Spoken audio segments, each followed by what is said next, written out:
Pendency में भी तकरीबन 3.5 से 4 अरब रुपए मैंने उनसे रिक्वेस्ट की और होती रहेगी। हमारा हमेशा फोकस है वो अभी ये जो है प्राइमरी हेल्थ की तरफ जा रही हैं। BHU बिल्कुल वो तैयार है, वो काम कर रहे भी हैं, उनका काम तैयार भी है, उनको मैं मॉनिटर भी करूँगा। सर ये बताएं कि इस वक्त ये अद्वियात जो हैं ये कितने अरसे के बाद जा रही हैं, क्योंकि सूबे के अस्पतालों में बिल्कुल अद्वियात मैसर नहीं थी पिछले साल से, और ये बताएं कि कितनी मालियत का बजट इस पे लगा है। जी बिस्मिल्लाहिर्रहमानिर्रहीम। बिल्कुल जी, केयर टेकर गवर्नमेंट में जो है अद्वियात की जो परचेज़ है उसमें बिल्कुल तवज्जो नहीं दी गई। और कुछ इन्फॉर्मेशन तो ये है कि तकरीबन 6 महीने से ज़्यादा हो गए कि अस्पतालों को दवाइयाँ जो हैं वो फ़राहम नहीं की जा रही थी, जिसकी वजह से सबसे बड़ा मसला ये आ रहा था कि जब मरीज़ अस्पताल जाते थे तो उनके इलाज के लिए वहाँ पर दवाइयात मौजूद नहीं थी, तो डॉक्टर्स अगर चेकअप भी कर लें तो उनके जो इलाज है वो मुकम्मल नहीं हो पा रहा था। तो उसके बाद जब केयर टेकर गवर्नमेंट ख़त्म हुई, हमारी हुकूमत आई, तो हमारी काफ़ी पेंडेंसी थी फाइनेंस डिपार्टमेंट की तरफ, तो राब्ते किए गए और काफ़ी रिलीज़ हमने उनसे कराई हैं। और मैं शुक्रगुज़ार हूँ अली अमीन गंडापुर साहब का कि उन्होंने इसमें मुझे पूरा सपोर्ट किया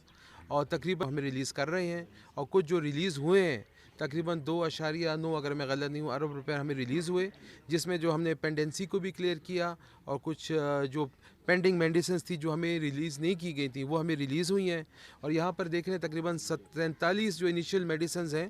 और जो अहमियत के हिसाब से ज़्यादा अहमियत रखती थी 47 मेडिसिन में, इससे पहले भी कुछ सप्लाई जा चुकी है, 17 ज़िलों को अभी जा रही है। और जो हमारे डिस्ट्रिक्ट हॉस्पिटल्स हैं उनको भी इसी तरह जो है सप्लाई वो शुरू हो चुकी है और मज़ीद भी इनको ये रहा है कि जी इलाज के साथ जो है ये अद्वियात तो जैसे आपको पता है कि जुड़ी हुई हैं। अगर डॉक्टर मौजूद हो, इक्विपमेंट मौजूद हो, हमारे मुल्क के जो फाइनेंशियल हालात चल रहे हैं और जो गुज़श्ता 1.5-2 सालों में जो तबाही मची है, उसके बाद आपको पता है कि एक मरीज़ का अस्पताल में आ जाना, फिर डॉक्टर ने देख लेना तो ठीक है, लेकिन अगर उसको अद्वियात ना मिलें, उनको यहाँ पर फैसिलिटेट ना किया जाए, उसको इंजेक्शंस ना मिलें, उसको कैनोला लगाने के लिए बाहर जाना पड़े, तो आपको पता है कि मरीज़ों के लिए एक बहुत बड़ी तकलीफ़ होती है। तो अल्हम्दुलिल्लाह जब मुझे चार्ज मिला तो ये मेरे लिए एक सबसे बड़ा चैलेंज था कि अस्पताल हैं मगर अस्पतालों में डॉक्टर्स भी मौजूद हैं लेकिन दवाइयाँ मौजूद नहीं हैं। तो इसको मैंने इनिशिएट किया और मैंने पूरा दबाव डाला अपने डिपार्टमेंट कि जल्द अज जल्द जो है हम इसको सेटल करें। और मैं अपनी टीम को भी शाबाशी देना चाहूँगा कि कुछ ही दिनों में उन्होंने इन सब चीज़ों को मैनेज किया है और अल्हम्दुलिल्लाह आप देख रहे हैं कि सप्लाई शुरू है। और इस चीज़ को मैं मेक श्योर करूँगा कि दोबारा अद्वियात की कमी जो है इन अस्पतालों में ना हो, ताकि आवाम का जो एतमाद है हम पे वो भी बरकरार रहे और जो मरीज़ अस्पतालों में आते हैं उनका सही तरीके से इलाज हो सके। जैसे कि हमें बताया कि ये 3 महीने की ये अद्वियात हैं, इसके बाद जो अगली अद्वियात आपको अगला बजट मिलेगा, अगले साल का मिलेगा,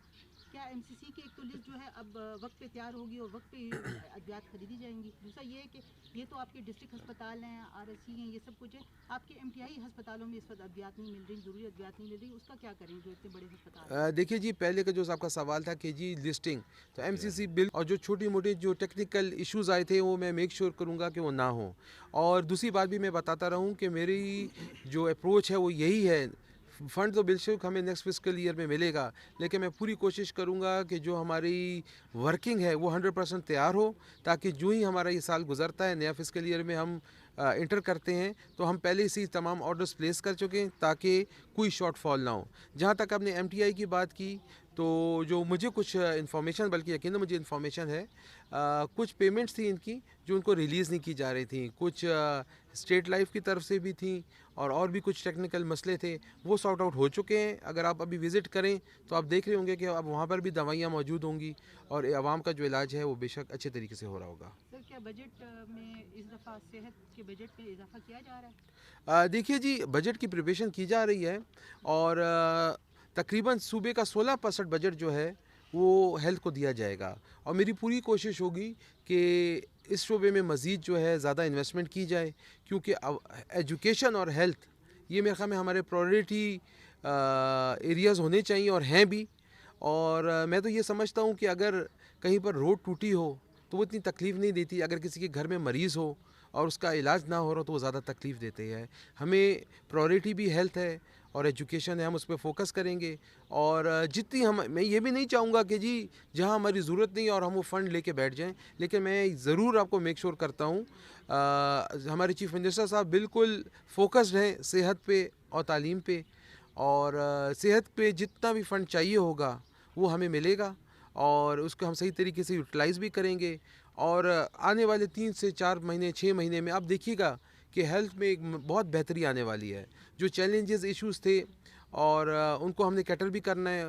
اور اس کے علاوہ بہتری کی طرف بھی ہمیں چلنا ہے, کیونکہ بہت نظام جو ہے خیبر پختونخوا کی حکومت جو پہلے پاکستان تحریک انصاف کی رہ چکی ہیں, انہوں نے کافی کام کیا ہے جس کا آپ لوگوں کو بھی اندازہ ہے, لیکن ہم نے اس کڑی کو وہاں سے جوڑ کے مزید بہتری کی طرف لے کے جانا ہے. تو انشاءاللہ تعالیٰ اب دیکھیے گا آنے والے وقت میں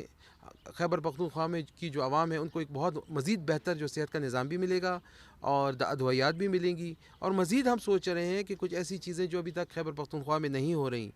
تو اس کی طرف بھی ہم سوچ رہے ہیں, لیکن اس کا جو باضابطہ اعلان ہے وہ میں بعد میں ضرور کروں گا. شکریہ, مہربانی, تھینک یو جی.